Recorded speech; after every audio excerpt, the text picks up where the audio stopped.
वृषभो विश्वरूपः छन्दोभ्योऽध्यमृता सम्बभूव समेन्द्रो मेधया स्पृणोतु अमृतस्य देवधारणो भूयासम् शरीरं मे विचर्षणम् जिह्वा मे मधुमत्तमा कर्णाभ्यां घोरविश्रुवम् ब्रह्मणः कोशोऽसि मेधया विहितः श्रुतं मे गोपाय हरिः ओम्।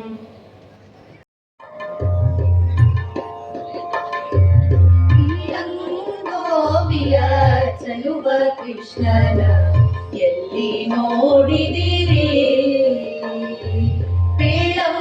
ಗೋವಿಯ ಚಲುವ ಕೃಷ್ಣನ ಎಲ್ಲಿ ನೋಡಿದಿರಿ ರಂಗನ ಎಲ್ಲಿ ನೋಡಿದಿರಿ ಎಲ್ಲಿ ನೋಡಿದರಲ್ಲಿ ತಾನಿಲ್ಲದಿಲ್ಲವೆಂದು ಬಲ್ಲ ಜಾಣರೆ ಗೋವಿಯ ಚಲುವ ಕೃಷ್ಣನ ಎಲ್ಲಿ ನೋಡಿದಿರಿ ಕಂದ ಕರುಗಳ ಮಂದೆ ಮಂದೆಯಲಿ ಗೋವಿಯ ಚಲುವ ಕೃಷ್ಣನ ಎಲ್ಲಿ ನೋಡಿದಿರಿ ರಂಗನ ಎಲ್ಲಿ ನೋಡಿದಿರಿ ಈ ಚರಾಚರದೊಳಗೆ ಅಜಾಣದ ಆಚೆ ಈಚೆಯಲಿ ಈ ಚರಾಚರದೊಳಗೆ ಅಜಾಣದ ಆಚೆ ಈಚೆಯಲಿ ಹೇ ಚರೇಂದ್ರನ ಸುತನ ರಥದ ಚೌಕ ಪೀಠದಲ್ಲಿ ನಾಚದೆ ಮಾಧವ ಕೇಶವ ಎಂಬ ವಾಚಕಂಗಳಲ್ಲಿ ಬೀಚುಕೊಂಡದ ಪುರಂದರ ವಿಠಲನ ಲೋಚನಾಗ್ರದಲ್ಲಿ ಎಲ್ಲಿ ನೋಡಿದಿರಿ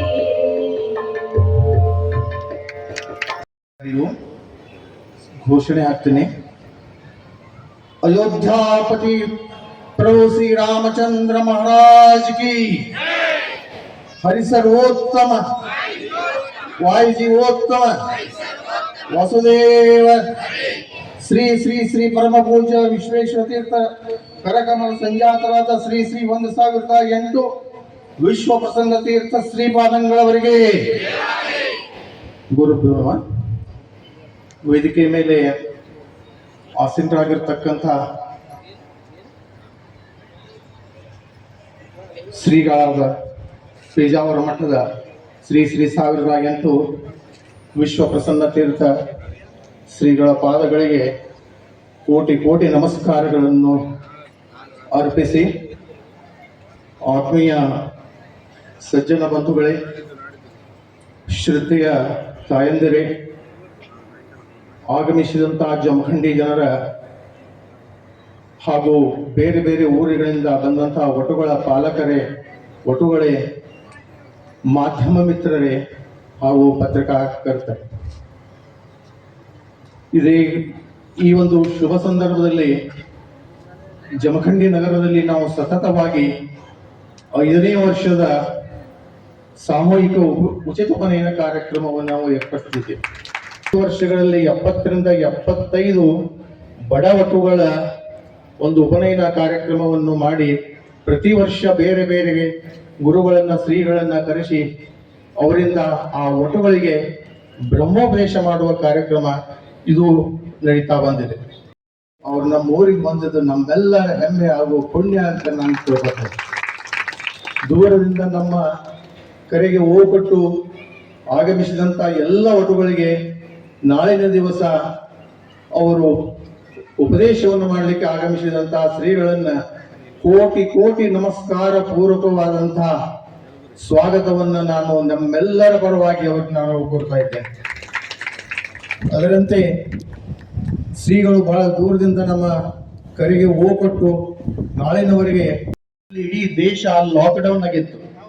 ಆ ಮಗುವಿನ ಒಪ್ಪನೆಯನ್ನು ಫಿಕ್ಸ್ ಮಾಡಿಬಿಟ್ಟಿದ್ರು. ಬಡ ಕುಟುಂಬ, ನಾವು 4-5 ಜನ ಕೂಡಿ ನಮ್ಮ ಕೈಯಿಂದ ಹಣವನ್ನ ಖರ್ಚು ಮಾಡಿ ಇಲ್ಲೇ ರಾಘವೇಂದ್ರ ಸ್ವಾಮಿ ಮಠದಲ್ಲಿ ನಾವು ಆ ಮಗುವಿನ ಉಪನಯನ ಕಾರ್ಯಕ್ರಮವನ್ನು ಮಾಡಿ ಮುಗಿಸಿದೀವಿ. ಆ ಮಗು ಇದೇ ಜಮಖಂಡಿಯವರು, ಇಲ್ಲೇ ಇದ್ದಾನೆ ನಮ್ಮ ಹತ್ತಿರ. ಅವ್ರ ತಂದೆ ತಾಯಿಗಳು ಇಲ್ಲೇ ಇದ್ದಾರೆ. ಈಗ ಅವ್ರ ಹೆಸರು ಹೇಳಲಿಕ್ಕೆ ನಾನು ಇಚ್ಛೆ ಪಡುವುದಿಲ್ಲ. ಆಮೇಲೆ 2ನೇ ವರ್ಷಕ್ಕೆ ಈ ಒಂದು ಮಗುವಿನ ಉಪನಯನವನ್ನು ಮಾಡಿದ ನಂತರ ನಾವೆಲ್ಲ 4-5 ಜನ ಸೇರಿ ನಾವು ವಿಚಾರ ಮಾಡಿದೀವಿ, ಇದನ್ನು ಯಾಕೆ ನಾವು ಮುಂದುವರಿಸಿಕೊಂಡು ಹೋಗಬಾರ್ದು. ನಮ್ಮ ಸಮಾಜದಲ್ಲಿ ಸಾಕಷ್ಟು ಬಡ ಮಕ್ಕಳಿದ್ದಾರೆ. ಇದೊಂದು ಬ್ರಹ್ಮೋಪದೇಶ ಕಾರ್ಯಕ್ರಮ, ಒಂದು ಪುಣ್ಯದ ಕೆಲಸ. ಇದರಲ್ಲಿ ನಮ್ಮ ಜಮಖಂಡಿ ನಗರದ ಎಲ್ಲ ಭಕ್ತರು ಪಾಲ್ಗೊಳ್ಳುತ್ತಾರೆ ಎಂಬಂತ ಉದ್ದೇಶದಿಂದ ನಾವು ಪುನಃ 2ನೇ ವರ್ಷದಲ್ಲಿ ಶುರು ಮಾಡಿದಾಗ 4 ವಿದ್ಯಾರ್ಥಿಗಳು ನಮಗೆ ಸಿಕ್ಕರು. 3ನೇ ವರ್ಷದಲ್ಲಿ 12 ವಿದ್ಯಾರ್ಥಿಗಳು ಸಿಕ್ಕರು. 4ನೇ ವರ್ಷದಲ್ಲಿ 14 ವಿದ್ಯಾರ್ಥಿಗಳು ಸಿಕ್ಕರು. 5ನೇ ವರ್ಷ ಪ್ರತಿ ವರ್ಷ ಹೆಚ್ಚಾಕೋತು. ಈ ವರ್ಷ ನಾವು 20 ಒಟುಗಳಿಗೆ ನಾವು ಶ್ರೀಗಳಿಂದ ಉಪದೇಶವನ್ನು ಕೊಡಿಸ್ತಾ ಇದ್ದೇವೆ. ಪ್ರತಿಷ್ಠಾ ಮಾಡಿದಂತಹ ವಿಶ್ವಪ್ರಸನ್ನ ತೀರ್ಥರು ನಮಗೆ ಹೆಮ್ಮೆ, ನಮ್ಮ ಗುರುಗಳು, ಅವರಿಗೆ ನಮಸ್ಕಾರವನ್ನು ಸಲ್ಲಿಸ್ತೇನೆ. ಹಾಗೂ ಇಲ್ಲಿ ನಡೆದಂತಹ ಎಲ್ಲರಿಗೂ ಕೂಡ ನಮಸ್ಕಾರಗಳನ್ನು ತಿಳಿಸ್ತೇನೆ. ನಮ್ಮ ಈ ಗುರುಕುಲದ ವಿಷಯವನ್ನು ನಾನು ಇಲ್ಲಿ ಒಂಚೂರು ವಿಚಾರವನ್ನು ತಿಳಿಸಲಿಕ್ಕೆ ಇಷ್ಟಪಡ್ತೇನೆ. ಅಂದರೆ ನಮ್ಮ ಹಿಂದೂ ಸಮಾಜದ ಪರಿಸ್ಥಿತಿ ಯಾವ ಹಂತಕ್ಕೆ ಬಂದಿದೆ ಅನ್ನೋದನ್ನು ಕೂಡ ಒಂದು ಚಿಕ್ಕ ಕಥೆಯ ಮೂಲಕ ನಾನು ತಿಳಿಸ್ತೇನೆ. ಅಂದರೆ ಒಂದು ಊರಿನಲ್ಲಿ ಹಾವು ಚೇಳುಗಳೆಲ್ಲ ಇದ್ದು, ಆ ಹಳ್ಳಿಯಲ್ಲಿ ಜನರು ಅಡ್ಡಾಡ್ಲಿಕ್ಕೆ ತುಂಬಾ ಕಷ್ಟ ಆಗ್ತಾ ಇತ್ತು. ಯಾರಾದ್ರೂ ಬೆಳಗ್ಗೆ ಹೊಲ ಗದ್ದೆಗಳಿಗೆ ಕೆಲಸ ಮಾಡ್ಲಿಕ್ಕೆ ಹೋದ್ರೆ ಸಾಕು, ಹಾವು ಕಚ್ಚಿ ಸತ್ತದ್ದೇ ಪ್ರತಿದಿನ ಸುದ್ದಿ. ಹಾಗಾಗಿ ಆ ಊರಿನಲ್ಲಿ ಯಾರೂ ಕೂಡ ಹೆಚ್ಚು ಇರ್ತಾ ಇರಲಿಲ್ಲ. ಆಗ ಒಬ್ಬ ಋಷಿಗಳು ಆ ಊರಿಗೆ ಬಂದು ನೋಡ್ತಾರೆ, ಎಲ್ಲರೂ ಕೂಡ ಜನ ಯಾರು ಕೂಡ ಅಡ್ಡಾಡೋದು ಇಲ್ಲ, ಎಲ್ಲರೂ ಕೂಡ ಮನೆಯಲ್ಲೇ ಕೂತಿರ್ತೀರಿ, ಏನಾಗಿದೆ ಈ ಊರಿಗೆ ಅಂತ ಕೇಳಿದಾಗ ಆ ಊರಿನವ್ರು ಹೇಳ್ತಾರೆ, ಏನಂತಂದ್ರೆ ಗುರುಗಳೇ, ಇಲ್ಲಿ ಹಾವುಗಳ ಕಾಟ ಜಾಸ್ತಿ, ಇಲ್ಲೆಲ್ಲ ಹಾವುಗಳು ದಿನಕ್ಕೇನಿಲ್ಲ ಅಂದ್ರೆ 1-2 ಸಾವು ಆಗ್ತದೆ. ಹಾಗಾಗಿ ನಮ್ಗೆ ಯಾರಿಗೂ ಕೂಡ ಅಡ್ಡಾಡ್ಲಿಕ್ಕೆ ಆಗೋದಿಲ್ಲ, ಅಷ್ಟು ಅನಾನುಕೂಲ ಆಗಿದೆ ಅಂತ ಹೇಳ್ತಾರೆ. ಆಗ ಆ ಋಷಿಗಳು ಹಾವುಗಳನ್ನೆಲ್ಲ ಕರೆದು ಹೇಳ್ತಾರಂತೆ, ನೀವು ಇನ್ನು ಮೇಲೆ ಇವ್ರು ಯಾರಿಗೂ ಕೂಡ ಕಚ್ಚಲಿಕ್ಕಿಲ್ಲ, ಅಂದ್ರೆ ಲೋಕದ ಉಳಿವಿಗಾಗಿ ನೀವು ಈ ಒಂದು ಸಂಕಲ್ಪವನ್ನ ಮಾಡ್ಕೊಳ್ಬೇಕು, ನೀವು ಕಚ್ಚಿದ್ರು ಕೂಡ ಯಾರೂ ಕೂಡ ವಿಷ ಆಗಬಾರದು ಅಂತ ಅವರು ಹಾವುಗಳಿಗೆ ಶಾಪವನ್ನ ಕೊಟ್ಟಂತೆ ಮಾಡಿ ಅವರ ಮುಂದಿನ ಪಯಣವನ್ನ ಮಾಡ್ತಾರೆ. ಅದಾದ ಬಳಿಕ ಮತ್ತೆ ಅವರು ಊರಿಗೆ ಬಂದು ನೋಡ್ತಾರಂತೆ, ಊರಲ್ಲಿ ಆ ಚಿಕ್ಕ ಚಿಕ್ಕ ಮಕ್ಕಳೆಲ್ಲ ಆ ಹಾವುಗಳನ್ನ ಹರಿದು ಹಗ್ಗದಂತೆ ಹಾವುಗಳಲ್ಲೇ ಆಟ ಆಡ್ಲಿಕ್ಕೆ ಶುರು ಮಾಡ್ತಾರಂತೆ. ಎಷ್ಟೋ ಹಾವುಗಳು ಅಲ್ಲಿ ಅರ್ಧ ಹರಿದು ರಕ್ತದಿಂದಾಗಿ ಒದ್ದಾಡ್ತಾ ಇರ್ತವೆ.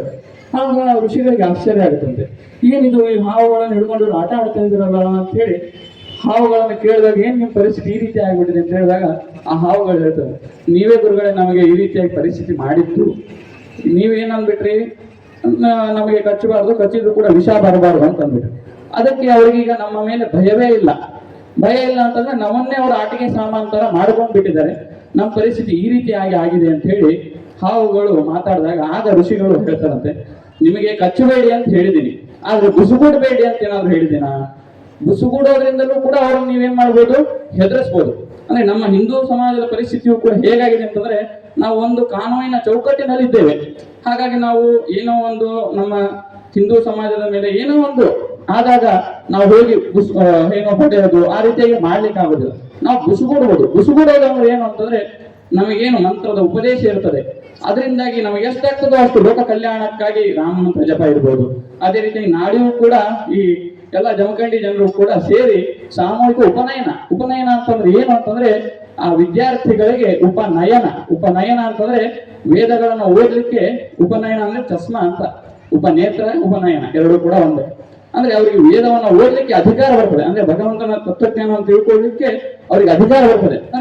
ಅಂದ್ರೆ ಲೋಕ ಕಲ್ಯಾಣಕ್ಕಾಗಿ ಇಷ್ಟೆಲ್ಲ ಕಾರ್ಯಕ್ರಮಗಳು ಆಗ್ಬೇಕು. ಅವಾಗ ಮಾತ್ರ ನಾವು ಹಿಂದೂಗಳು ಯಾವುದೇ ರೀತಿಯಂತಹ ಹೊರದಾಟ ಇಲ್ಲದೇನೆ ನಮ್ಮ ವೈಯಕ್ತಿಕವಂತ ಬುಸುಗುಡುಕೆ ಅಂದ್ರೆ ಮಂತ್ರದ ಒಂದೇನು ಪಠಣವನ್ನ ಮಾಡ್ತೇವೆ, ಅದರಿಂದಾಗಿ ಲೋಕ ಕಲ್ಯಾಣ ಆಗ್ತದೆ. ಅದೇ ರೀತಿಯಾಗಿ ನಾಳೆ ಅಧಿಕಾರ ವಿದ್ಯಾರ್ಥಿಗಳೇ ಸಿಗುತ್ತೆ ವೇದವಂತವನ್ನು ಓದ್ಲಿಕ್ಕೆ. ಅದರಲ್ಲೂ ಕೂಡ ನಾವು ಮಾತೃ ಭಿಕ್ಷೆ ಅಂತೇಳಿ ಉಪನಯನದಲ್ಲಿ ಹಾಕ್ತೇವೆ. ಅಂದ್ರೆ ಋಗ್ವೇದ ಮಧೀಶ್ವ, ಯಜುರ್ವೇದ ಮಧೀಶ್ವ, ಸಾಮವೇದ ಮಧೀಶ್ವ, ಸರ್ವಶಾಸ್ತ್ರ ಮಧೀಶ್ವ ಅಂತ ಹೇಳಿ 5 ಮುಷ್ಟಿಯನ್ನ ತಾಯಿ ತಾನು ಆ ಒಟವರಿಗೆ ಹಾಕಬೇಕು. ಅಲ್ಲ, ಅಧಿಕಾರವನ್ನೇನೋ ಕೊಟ್ಟಾಯ್ತು, ಅವರು ಅಧ್ಯಯನಕ್ಕೆ ಏನು ಎಲ್ಲಿ ಅವರಿಗೆ ಅನುಕೂಲ ಇದೆ ಅಂತಂದ್ರೆ ಅನೇಕ ಮಠ ಮಂದಿರಗಳು ಸತ್ಯಾತ್ಮ ತೀರ್ಥರು ಇರ್ಬೋದು, ಅದೇ ರೀತಿಯಾಗಿ ವಿಶ್ವೇಶ ತೀರ್ಥರು ಪರಮ ಪೂಜ್ಯರು ಅವರು ಕೂಡ ಅನೇಕ ವಿದ್ಯಾಪೀಠಗಳನ್ನು ಕಳಿಸಿದ್ದಾರೆ. ಹಾಗಾಗಿ ನೀವು ನಿಮ್ಮ ವಿದ್ಯಾರ್ಥಿಗಳನ್ನ ಆ ಗುರುಕುಲಕ್ಕೆ ಸೇರಿಸಿದ್ರಿ ಅಂತಾದ್ರೆ ನಮ್ಮ ದ್ವೈತ ವೇದಾಂತ ಅದೇ ರೀತಿಯಾಗಿ ನಮ್ಮ ಸನಾತನ ಹಿಂದೂ ಸಂಸ್ಕೃತಿ ಉಳಿತದೆ. ಹಾಗಾಗಿ ತಾವೆಲ್ಲರೂ ಕೂಡ ನಿಮ್ಮ ನಿಮ್ಮ ಮನೆಯಲ್ಲಿ ಮಕ್ಕಳಿರಲಿ ಅವರನ್ನ ಇಂತಹ ಒಂದು ಗುರುಕುಲಕ್ಕೆ ಕಳುಹಿಸಿ ಈ ನಮ್ಮ ಹಿಂದೂ ಸಂಸ್ಕೃತಿ ಸನಾತನ ಸಂಸ್ಕೃತಿಯನ್ನ ಉಳಿಸ್ಲಿಕ್ಕೆ ಕಾರಣ ಆಗಲಿ ಅಂತ ಹೇಳಿ ಕೇಳ್ಕೊಳ್ತೇನೆ. ಅದೇ ರೀತಿಯಾಗಿ ಇಂದಿನ ಈ ವರ್ಷದ ರಾಮನವಮಿ ಎಂದು ಗುರುಗಳು ಶ್ರೀ ವಿಶ್ವೇಶ ತೀರ್ಥ ಗುರುಕುಲ ಎಂಬುದಾಗಿ ಕರ್ಜಗಿ, ಹಾವೇರಿ ಡಿಸ್ಟಿಕ್ ಕರ್ಜಗಿಯಲ್ಲಿ ಉತ್ತರ ಕರ್ನಾಟಕದ ಪ್ರಾಂತ್ಯದ ಎಲ್ಲರಿಗೂ ಕೂಡ ಹತ್ತಿರ. ಹಾಗಾಗಿ ಅಲ್ಲೂ ಕೂಡ ಒಂದು ಗುರುಕುಲವನ್ನ ರಾಮನವಮಿ ದಿನ ಉದ್ಘಾಟನೆ ಮಾಡಿದ್ದಾರೆ. ಅದರ ಎಲ್ಲಾ ಮಾಹಿತಿಯನ್ನು ಕೂಡ ನಾವು ಆ ಕಡೆ ಈ ಕಡೆ ಬ್ಯಾನರ್ ಅಲ್ಲೂ ಕೂಡ ಕಟ್ಟಿದ್ದೇವೆ. ಅಲ್ಲಿ ಒಂಚೂರು ವಿಚಾರಗಳನ್ನ ಹೇಳೋದು ಅಂತಂದ್ರೆ ನಾವು ಆ ವಿದ್ಯಾರ್ಥಿಗಳಿಗೆ ಸಂಸ್ಕೃತದಲ್ಲೇ BA MA ಅನ್ನ ಮಾಡಿಸ್ತೇವೆ. ಅದೇ ರೀತಿಯಾಗಿ ನಮ್ಮ ಯೂನಿವರ್ಸಿಟಿಗಳಲ್ಲೂ ಕೂಡ ಕುಲಪತಿಗಳು ಯಾರು ಅಂತಂದ್ರೆ ನಮ್ಮ ವಿದ್ಯಾಪೀಠದಲ್ಲಿ ಹೋದಂತ ಶ್ರೀನಿವಾಸ್ ಹೊರಕೇಡಿ ಅವರು. ಅಂದ್ರೆ ಅನೇಕ ವಿದ್ಯಾ ಕೇಂದ್ರಗಳಲ್ಲಿ ಸಂಶೋಧನಾ ಕೇಂದ್ರದಲ್ಲಿ ಯಾರು ಅಲ್ಲೆಲ್ಲ ಹೆಡ್ ಆಗಿದ್ದಾರೆ ಅಂತಂದ್ರೆ ನಮ್ಮ ವಿದ್ಯಾಪೀಠದಲ್ಲಿ ಓದಿದಂತಹ 12 ವರ್ಷ ಓದಿದಂತಹ ವಿದ್ವಾಂಸರೇ ಅಲ್ಲಿ ಒಳ್ಳೆಯ ಸ್ಥಾನದಲ್ಲಿ ತಾವು ಇದ್ದಾರೆ. ಹಾಗಾಗಿ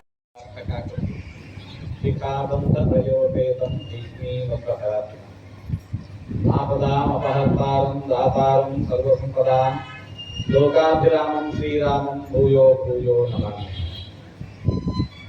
ಜಮಖಂಡಿಯ ಸಾಮೂಹಿಕ ಉಪನಯನ ಸೇವಾ ಸಮಿತಿಯು ಒಂದು ಒಳ್ಳೆಯ ಕೆಲಸವನ್ನು ಮಾಡಿಕೊಂಡು ಬರ್ತಾ ಇದೆ.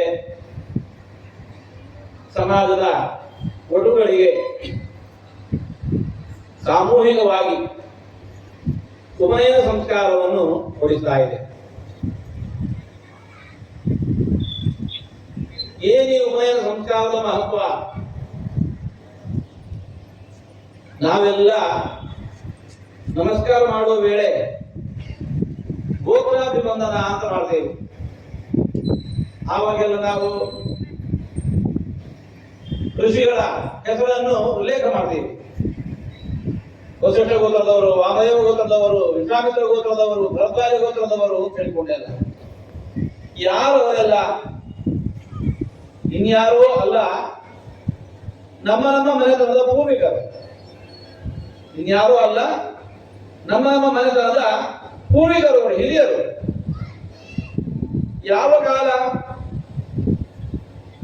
ಗೊತ್ತಿಲ್ಲ, ಅಷ್ಟು ದೀರ್ಘಕಾಲದ ಪರಂಪರೆ ನಮ್ಮದಿದೆ. ಯಾಕೆ ನಾವು ಅವರನ್ನು ಇವತ್ತಿಗೂ ನೆನಪಿಟ್ಕೊಳ್ತಾ ಇದ್ದೇವೆ? ಅವರ ಹೆಸರನ್ನು ನಾವು ಯಾಕೆ ಇಲ್ಲಿ ಇವತ್ತಿಗೂ ಉಲ್ಲೇಖಿಸ್ತಾ ಇದ್ದೇವೆ? ಅವರು ಮಾಡಿರತಕ್ಕಂತಹ ತಪಸ್ಸೇನಿದ್ದಾರೆ.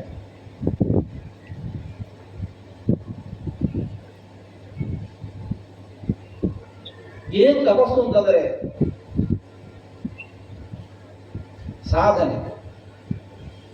ನಾವಿವತ್ತು ಆಧ್ಯಾತ್ಮಿಕವಾಗಿದ್ದಿರಬಹುದು, ಧಾರ್ಮಿಕವಾಗಿದ್ದಿರಬಹುದು, ಸಾಮಾಜಿಕವಾಗಿದ್ದಿರಬಹುದು, ಸಾಂಸ್ಕೃತಿಕ ನೆಲೆಯಲ್ಲಿ ಏನು ಎತ್ತರವನ್ನು ಏರಿದ್ದೇವೆ, ಆ ಎತ್ತರದ ಹಿನ್ನೆಲೆ ಇರುವಂತಹ ಒಂದು ಜ್ಞಾನ. ಆ ಜ್ಞಾನವನ್ನು ಸಹಸ್ರಾರು ವರ್ಷಗಳ ಕಾಲ ತಪಸ್ಸು ಮಾಡಿ ಪಡೆದಿದ್ದಾರೆ. ಅದು ನಮಗೆ ಧಾರೆ ಎರಿಸಿಕೊಟ್ಟಿದ್ದಾರೆ. ಅವರು ಪಟ್ಟ ತಪಸ್ಸಿನ ಕಷ್ಟದ ಫಲವನ್ನು ನಾವು ಅನುಭವಿಸ್ತಾ ಇದ್ದೇವೆ. ನಮ್ಮ ಮೇಲೆ ಅವರ ಋಣ ತುಂಬಾ ದೊಡ್ಡದಿದೆ. ಋಣವೆಂಬ ಸೂತಕವು ಬಹುಬಾಧೆ ಪಡಿಸುತ್ತಿದೆ ಅಂತ ಅವರು ಹೇಳಿದರು. ಋಣವನ್ನು ನಾವು ಹಾಗೆ ಹೊಂದ್ಕೊಂಡು ಹೋಗಬಾರದು, ಋಣ ಪರಿಹಾರ ಮಾಡ್ಕೋಬೇಕು. ಋಷಿ ಋಣ ಅನ್ನುವಂತಹದ್ದು ದೊಡ್ಡ ಒಂದು ಋಣ. ಅದರ ಪರಿಹಾರ ನಾವು ಮಾಡ್ಕೋಬೇಕು. ಏನು ಋಷಿ ಋಣದ ಪರಿಹಾರ? ಅವರು ಮಾಡಿರತಕ್ಕಂಥ ತಪಸ್ಸು ಏನಿದೆ, ಆ ತಪಸ್ಸಿನ ಫಲವನ್ನು ನಾವು ಪಡೆದು ಅನುಭವಿಸಿ, ನಾವು ಒಂದಿಷ್ಟು ತಪಸ್ಸನ್ನು ಮಾಡಿ ಅದನ್ನು ಉಳಿಸಿ ಬೆಳೆಸಿ ಮುಂದಿನ ತಲೆಮಾರಿಗೂ ಕೂಡ ಹಸ್ತಾಂತರಿಸಿ ಹೋಗ್ಬೇಕು ಅಂತ ದೊಡ್ಡ ಜವಾಬ್ದಾರಿ ಇದೆ. ಉಪಕಾರ ಮಾಡಿದವರಿಗೆ ಪ್ರತ್ಯುಪಕಾರ ಮಾಡಬೇಕು. ನಮ್ಮ ಪ್ರತ್ಯುಪಕಾರದ ಅಪೇಕ್ಷೆ ಆ ಋಷಿಮುನಿಗಳಿಗೆ ಯಾರಿಗೂ ಇಲ್ಲ. ಅವರಿಗೆ ಅದ್ರ ಬೇಕಾಗಿಯೂ ಇಲ್ಲ, ನಮಗೆ ಕೊಡ್ಲಿಕ್ಕೂ ಸಾಧ್ಯ ಇಲ್ಲ. ಉಪಕಾರ ಮಾಡಿದವರಿಗೆ ನಾವು ಮಾಡಬಹುದಾದ ಪ್ರತ್ಯುಪಕಾರ ಅವರು ಕೊಟ್ಟದ್ದನ್ನು ಉಳಿಸಿ ಬೆಳೆಸಿ ಮುಂದಿನ ತಲೆಮಾರಿಗೂ ಹಸ್ತಾಂತರಿಸುವುದು ಏನಿದೆ ಅಲ್ಲ, ಇದೇ ನಾವು ಅವರಿಗೆ ಮಾಡಬಹುದಾದ ದೊಡ್ಡ ಪ್ರತ್ಯುಪಕಾರ. ಅಂತಹ ತಪಸ್ಸಿನ ಸಾಧನೆಯ ಪೂರ್ವಭಾವಿ ಆಗಬೇಕಾಗಿರುವ ಸಂಸ್ಕಾರವೇ ಈ ಉಪನಯನ ಸಂಸ್ಕಾರ. ನಮಗಿವತ್ತು ಕಾಡಿಗೆ ಹೋಗಿ ಉಪವಾಸ ಇದ್ದು ಸಾವಿರಾರು ವರ್ಷಗಳ ಕಾಲ ತಪಸ್ಸು ಮಾಡುವ ಸಾಮರ್ಥ್ಯ ನಮ್ಮಲ್ಲಿಲ್ಲ. ಮನೆಯೊಳಗೆ ಇದ್ದೇ ಮಾಡಬಹುದಾದ ತಪಸ್ಸನ್ನು ತೋರಿಸಿಕೊಂಡಿದ್ದಾರೆ.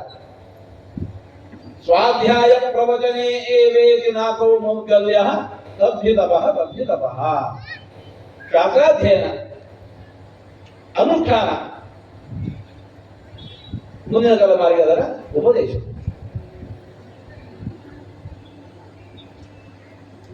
ಉಪನಯನ ಸಂಸ್ಕಾರ ಕಾಲದಲ್ಲಿ ಕೊಡುವ ಉಪದೇಶ ಗಾಯತ್ರಿ ಮಂತ್ರದ ಉಪದೇಶ. ಆ ಮಂತ್ರದಲ್ಲಿ ಏನು ಪ್ರಾರ್ಥನೆ ಇದೆ? ಧಿಯೋ ಯೋನ ಪ್ರಚೋದಯ, ದೇವರೇ ನಮಗೆ ಒಳ್ಳೆಯ ಬುದ್ಧಿಯನ್ನು ಕೊಡು. ಯಾರಿಗೆ? ನನಗೆ ಅಲ್ಲ, ನಮಗೆ, ನಮಗೆಲ್ಲರಿಗೂ ಕೂಡ ದೇವರೇ ಒಳ್ಳೆ ಬುದ್ಧಿಯನ್ನು ಕೊಡು. ಲೋಕ ಎಲ್ಲ ಕತ್ತಲು ಕವಿದಿದೆ, ಎಲ್ಲಿ ಹೆಜ್ಜೆ ಹಾಕಬೇಕು ಗೊತ್ತಿಲ್ಲ. ಅಲ್ಲ ಸಲ್ಲದ ದಾರಿಯಲ್ಲಿ ಹೆಜ್ಜೆ ಇಟ್ಟೇವು ಅಂತಂದ್ರೆ ಪ್ರಭಾವದಲ್ಲಿ ಬಿದ್ದು ಅನರ್ಥವನ್ನು ಅನುಭವಿಸಬೇಕು. ಜಗತ್ತನ್ನೇ ನುಗ್ಗಿ ಹಾಕಿದ್ದಂತಹ ಕತ್ತಲು ಹೇಳ ಹೆಸರಿಲ್ಲದಂತೆ ಓಡಿ ಹೋಯಿತು. ಯಾವ ದಾರಿಯಲ್ಲಿ ಸಾಗಬೇಕು, ಯಾವ ದಾರಿಯಲ್ಲಿ ಸಾಗಬಾರದು. ದಾರಿ ಸುಗಮ ಆಗಬೇಕಾದಿಲ್ಲ. ಯಾಕೆಂತಂದ್ರೆ ಕತ್ತಲು ಹೊರಗೆ ಮಾತ್ರ ಅಲ್ಲ, ಒಳಗೂ ಒಂದು ಕತ್ತಲು ಇರತ್ತಂತೆ. ಎಲ್ಲರ ಒಳಗೂ ಒಂದು ಕತ್ತಲಿರುತ್ತೆ, ಅಜ್ಞಾನ ಅಂತ ಕರೀತಾರೆ. ಸೂರ್ಯೋದಯ ಆಯಿತು ಅಂತಂದ್ರೆ ಹೊರಗಿನ ಕತ್ತಲು ಹೋಗಬಹುದು, ಒಳಗಿನ ಕತ್ತಲು ಹೋಗೋದಿಲ್ಲ. ಒಳಗಿನ ಕತ್ತಲು ಹೋಗದೆ ಇತ್ತು ಅಂತಂದ್ರೆ ಅಂತಹ ವ್ಯಕ್ತಿಯು ಕೂಡ ಅಲ್ಲ ಸಲ್ಲದ ದಾರಿಯಲ್ಲಿ ಸಾಗಿ ಇಲ್ಲದ ಅನರ್ಥವನ್ನು ಅನುಭವಿಸಬೇಕಾಗತ್ತೆ. ಹಾಗಾದ್ರೆ ಒಳಗಿನ ಕತ್ತಲೂ ಹೋಗಬೇಕು. ಹೇಗೆ ಹೋಗ್ಬೇಕು? ಆ ಸೂರ್ಯನ ಒಳಗೆ ಇನ್ನೊಬ್ಬ ಇದ್ದಾನೆ, ಸೂರ್ಯ ನಾರಾಯಣ. ಅವನ ಅನುಗ್ರಹ ಆಯಿತು ಅಂತಂದ್ರೆ ಒಳಗಿನ ಕತ್ತಲು ಹೊರಟು ಹೋಗುತ್ತೆ. ಧ್ಯೇಯ ಸದಾ ಪವಿತ್ರ ಮಂಡಲ ಮಧ್ಯವರ್ತಿ ನಾರಾಯಣ. ಅವನ ಉಪಾಸನೆಯಿಂದ ಒಳಗಿನ ಕತ್ತಲು ಹೊರಟು ಹೋಗಂತೆ ನಮ್ಮ ಬದುಕಿನ ದಾರಿ ಅದು ಸುಗಮ ಆಗತ್ತೆ, ಗುರಿ ಮುಟ್ಟುವುದು ಸಾಧ್ಯ ಆಗತ್ತೆ. ಅದಕ್ಕೋಸ್ಕರ ಆ ಗಾಯತ್ರಿ ಮಂತ್ರದ ಉಪದೇಶ, ಅದರ ಅನುಷ್ಠಾನ ನಿರಂತರವಾಗಿ ನಡೆಯಬೇಕು. ಅಂತಹ ಸಂಸ್ಕಾರವನ್ನು ಕೊಡುವ ಕಾಲ ಅದು ಉಪನಯನದ ಕಾಲ. ಜಮಖಂಡಿಯ ಸಾಮೂಹಿಕ ಉಪನಯನ ಸೇವಾ ಸಮಿತಿಯು ಒಬ್ಬ ಬಡವನಿಂದ ಪ್ರಾರಂಭಿಸಿಕೊಂಡು ಇವತ್ತು 20 ವಿದ್ಯಾರ್ಥಿಗಳ ತನಕ, ಒಟುಗಳ ತನಕ ಈ ಕಾರ್ಯವನ್ನು ಬೆಳೆಸಿಕೊಂಡು ಬಂದಿದೆ. ನಿಮ್ಮ ಪ್ರಾಮಾಣಿಕ ಪ್ರಯತ್ನಕ್ಕೆ ಸಿಕ್ಕ ಬಲ ಜಯ ಅಂತ ನಾವೆಲ್ಲರೂ ಭಾವಿಸ್ತಾ ಇದ್ದೇವೆ. ಉಪನಯನ ಆಯಿತು, ನಮ್ಮ ಕೆಲಸ ಮುಗಿಯಿತು ಇಲ್ಲ. ಉಪನಯನ ಯಾಕೋಸ್ಕರ? ಅಷ್ಟವರ್ಷ ಬ್ರಾಹ್ಮಣನು ಉಪನಯಿತ, ವೇದದ ಆದೇಶ. 8 ವರ್ಷಕ್ಕೆ ಒಡವೆಗೆ ಉಪನಯನವನ್ನು ಮಾಡಿಸಬೇಕು. ಯಾಕೆ? ತಮ್ಮ ಜ್ಞಾತ ಈಗ ಅಧ್ಯಯನ ಮಾಡಿಸಬೇಕು. ಏನು ಅಧ್ಯಯನ? ಸ್ವಾಧ್ಯಾಯೋ ಅಭೇದವ್ಯ.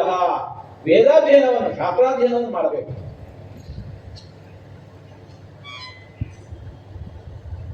ಅದೇ ನಾವು ಬದುಕಬೇಕು ಹೇಗೆ? ಲೌಕಿಕ ವಿದ್ಯೆ ಇಲ್ಲ ಅಂತಂದ್ರೆ ನಾವು ಬದುಕಬೇಕು ಹೇಗೆ? ಅನ್ನೋ ಪ್ರಶ್ನೆ ಬರುತ್ತೆ. ಉಪನಿಷತ್ತಿನಲ್ಲಿ ಇನ್ನೂ ಒಂದು ಮಾತಿದೆ, ವೇ ವಿದ್ಯೆ ವೇದಿತವ್ಯೇ ಪರಾಜೈವ ಪರಾಜ. ಪರಾಪರ ಅನ್ನುವ ಎರಡು ವಿದ್ಯೆಗಳನ್ನು ಪಡೆಯಿರಿ.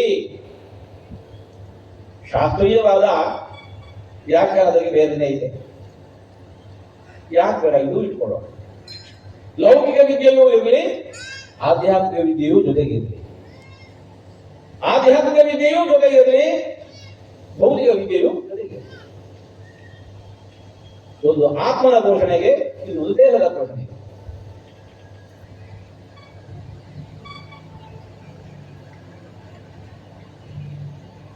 ಉಪನಯನ ಮಾಡಿದ ಮೇಲೆ ಈಗ ತಾನೇ ಹೇಳಿದಂತೆ ಉಪನಯನದ ಕೊನೆಯಲ್ಲಿ ಒಂದು ಉಳಿದುವ ಕೆಲಸ ನಡೆಯುತ್ತೆ. ಆವಾಗ ಹೇಳುವ ಮಂತ್ರ ಋಗ್ವೇದ ಮಧೀಶ್ವ, ಯಜುರ್ವೇದ ಮಧೀಶ್ವ, ಸಾಮವೇದ ಮಧೀಶ್ವ, ಸರ್ವಶಾಸ್ತ್ರ ಯಥೀಶ್ವ. ಉಪನಯನ ಸಂಸ್ಕಾರ ಇರೋದೇ ಶಾಸ್ತ್ರಾಧ್ಯಯನಕ್ಕೋಸ್ಕರ. ಹಾಗಾಗಿ ನಿತ್ಯ ಅನುಷ್ಠಾನ ಮುಂದುವರಿಬೇಕು, ವಿಶೇಷತಃ ಶಾಸ್ತ್ರಾಧ್ಯಯನ ನಡೀಬೇಕು. ಇವತ್ತು ಅನೇಕ ಮಠಾಧಿಪತಿಗಳು ಗುರುಕುಲಗಳನ್ನು, ವಿದ್ಯಾಪೀಠಗಳನ್ನು ತೆರೆದಿದ್ದಾರೆ. ವಿಪುಲವಾದ ಅವಕಾಶ ಇದೆ.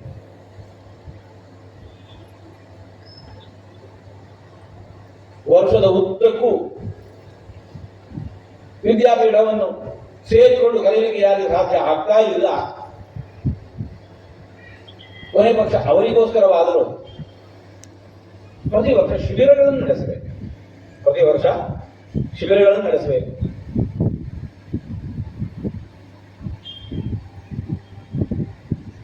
ನಮ್ಮ ಬದುಕಿನಲ್ಲಿ ಭಗವದ್ ಅನುಗ್ರಹದಿಂದ ಬೆಳೆಯನ್ನು ಪಡೆಯುವುದಕ್ಕೋಸ್ಕರ ಮಾಡುವಂತಹ ಕೃಷಿ ಈ ಸಂಸ್ಕಾರ, ಉಪನಯನ ಸಂಸ್ಕಾರ. ಫಲವನ್ನು ಚೆನ್ನಾಗಿ ಹುಟ್ಟಿದ್ದೇವೆ, ಫಲವನ್ನು ಚೆನ್ನಾಗಿ ಹುಟ್ಟಾಗಿದೆ. ಮುಂದೆ ಹಂಗೆ ಬಿಟ್ಟು ಆಕಡೆ ಎತ್ಕೊಂಡು ಹೊರಟೋದಿದೆ, ಏನ್ ಲಾಭ? ಹುಟ್ಟ ಮೇಲೆ ಬಿತ್ತಬೇಕು, ಕಾಲ ಕಾಲಕ್ಕೆ ನೀರು ಗೊಬ್ಬರ ಉಳಿಸಬೇಕು, ವರ್ಷದ ಕೊನೆಯಲ್ಲಿ ಹುಲುಸಾದ ಫಸಲನ್ನು ಪಡೆಯಬೇಕು. ಚೆನ್ನಾಗಿ ಹುಟ್ಟಿದ್ದೇವೆ, ಹಂಗೆ ಕೂಡ ಹೋಗ್ಬಿಟ್ವಿ, ಶ್ರಮ ಎಲ್ಲ ವ್ಯರ್ಥ. ಉಪನಯನ ಸಂಸ್ಕಾರವನ್ನೇನೋ ಇಷ್ಟು ಚೆನ್ನಾಗಿ ಮಾಡಿದ್ವಿ, ಮುಂದೆ ಆ ಗಾಯತ್ರಿ ಮಂತ್ರದ ಅನುಷ್ಠಾನ ಯಾವತ್ ಜೀವ ಬದುಕಿನ ಉದ್ದಕ್ಕೂ ನಡೀಬೇಕು. ಇಷ್ಟು ಅನುಷ್ಠಾನಗಳು ನಡೀಬೇಕು, ಶಾಸ್ತ್ರಾಧ್ಯಯನ ನಡೀಬೇಕು. ಇದು ಬಿತ್ತೋದು, ಕಾಲ ಕಾಲಕ್ಕೆ ನೀರು ಗೊಬ್ಬರ ಉಳಿಸೋದು, ಕೊನೆಯಲ್ಲಿ ಭಗವಜ್ಞಾನವೆಂಬಂತಹ, ತತ್ವಜ್ಞಾನವೆಂಬಂತಹ ಬೆಳೆಯನ್ನು ಪಡೆಯೋದು.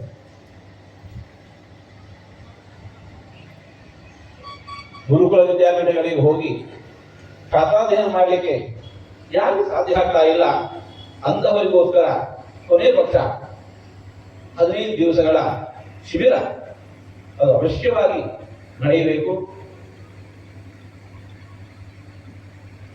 ಉಪನಯನ ಅನ್ನುವಂತಹ ಒಬ್ಬ ವಧುವಿಗೆ ಅದನ್ನು ವ್ಯಕ್ತಿಗತವಾದ ಜೀವನದಲ್ಲಿ ಮಾಡುವಂತಹ ಒಂದು ಸಂಸ್ಕಾರ. ಊರವರನ್ನೆಲ್ಲ ಯಾಕೆ ಇದನ್ನು ಕರೆದು ತೊಡಗಿಸಿಕೊಳ್ಬೇಕು? ಊರಲ್ಲಿ ಮಾಡುವ ಹಬ್ಬ ಅಲ್ಲ ಇದು, ಒಬ್ಬ ವಧುವಿನ ಬದುಕಿನಲ್ಲಿ ನಡೆಯುವಂತಹ ಒಂದು ಸಂಸ್ಕಾರ. ಊರವರೆಲ್ಲ ಯಾಕೆ ಬೇಕು? ಹೀಗಾಗತ್ತೆ, ಊರವರು ಬೇಕು. ನಮಗೂ ಒಂದು ದಿವಸ ಉಪನಯನ ಆಗಿತ್ತು, ನಾವು ನಿತ್ಯ ಗಾಯತ್ರಿ ಮಂತ್ರದ ಅನುಷ್ಠಾನ ಮಾಡಬೇಕು. ಯಾರಿಗೆ ಮರೆತು ಹೋಗಿರತ್ತೆ ಅಂತವರಿಗೆ ನೆನಪಿಸುವುದಕ್ಕೋಸ್ಕರ ಊರವರನ್ನೆಲ್ಲ ಕರೆದು ಊರವರ ಸಮ್ಮುಖದಲ್ಲಿ ಈ ಉಪನಯನ ಕಾರ್ಯವನ್ನು ಮಾಡಿಸೋದು.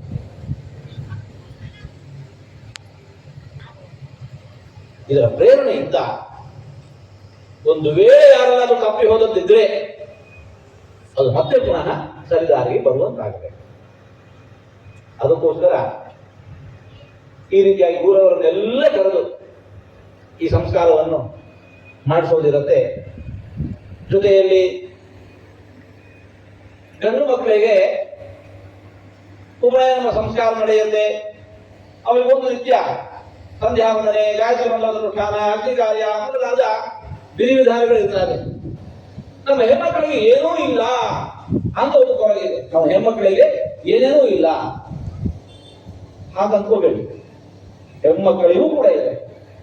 ಗಂಡು ಮಕ್ಕಳಿಗೆ ಅಷ್ಟವರ್ಷ ಬ್ರಾಹ್ಮಣ ಉಪನಯಿತ 8 ವರ್ಷಕ್ಕೆ ಉಪನಯನ ಮಾಡಿಸಬೇಕು ಅಂತ ಇದ್ದದಾದ್ರೆ ಹೆಣ್ಮಕ್ಕಳಿಗೆ ಹಾಗಲ್ಲ. ಮೌನಗೌರಿ ವ್ರತ ಇದೆ ಯಾವಾಗ? 3 ವರ್ಷಕ್ಕೋ 5 ವರ್ಷಕ್ಕೋ? 5 ವರ್ಷಕ್ಕೆ. 5 ವರ್ಷಕ್ಕೆ ಏನು ಶುರುವಾಗತ್ತೆ ಮಕ್ಕಳಿಗೆ, ಹೆಣ್ಮಕ್ಕಳಿಗೆ ಮೌನಗೌರಿ ವ್ರತ. ಅಲ್ಲಿಂದ ಪ್ರಾರಂಭ ಆದದ್ದು ಆ ಮಕ್ಕಳಿಗೆ ಮಾಡಿಸಿದ ಅವಶ್ಯವಾಗಿ ಮಾಡಿಸಿ. ಮೌನಗೌರಿ ವ್ರತವನ್ನು ಪ್ರಾರಂಭ ಮಾಡಿಕೊಂಡು ನಿತ್ಯ ಬೆಳಗಾದ ಮುಸ್ಸಂಜೆ ದೇವರ ಮನವನ್ನು ಕುಳಿತುಕೊಂಡು ಹರಿಕಥಾಮೃತ ಸಾರದ ಹಾಡುಗಳು, ಲಕ್ಷ್ಮೀ ಶೋಭಾದ ಪದಗಳು, ಬೆಳಗ್ಗೆ ಸುಪ್ರಭಾತದ ಹಾಡುಗಳು, ದೇವರ ಮನೆ ಮುಂದೆ ರಂಗವಲ್ಲಿ ಬರೆದು ಮಹಾಲಕ್ಷ್ಮಿಯ ಪೂಜೆ, ಇಂಥದ್ದೆಲ್ಲ ಮಕ್ಕಳಿಗೂ ಹೆಣ್ಮಕ್ಕಳಿಗೂ ಕೂಡ ಮಾಡಿಸಲಿಕ್ಕೆ ಶುರು ಮಾಡಿಸಿ.